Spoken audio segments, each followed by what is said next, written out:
Ha fatto il suo ingresso il gonfalone della città di Conegliano insieme con il sindaco.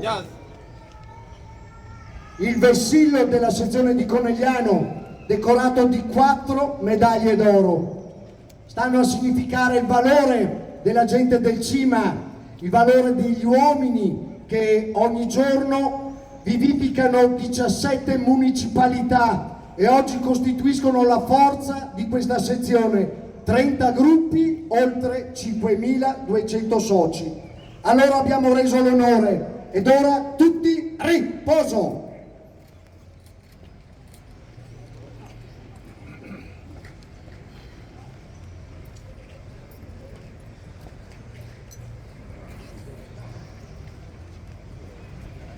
Il sindaco e il presidente della sezione di Conegliano prendono posto al centro della gradinata degli alpini. Si è completato così lo schieramento. Al canto degli italiani renderemo onore al nostro tricolore. Tutti a posto, tutti attenti.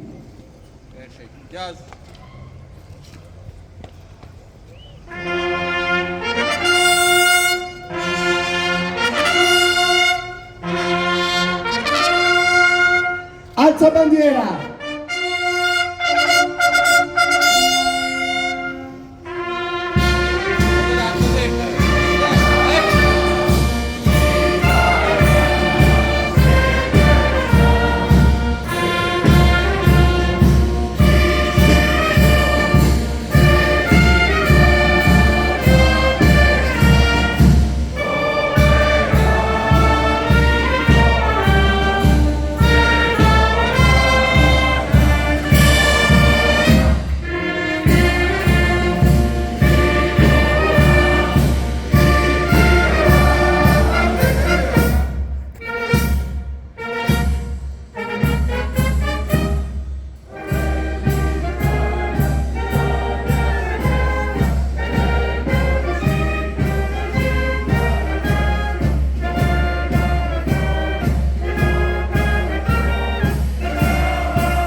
Tutti riposo.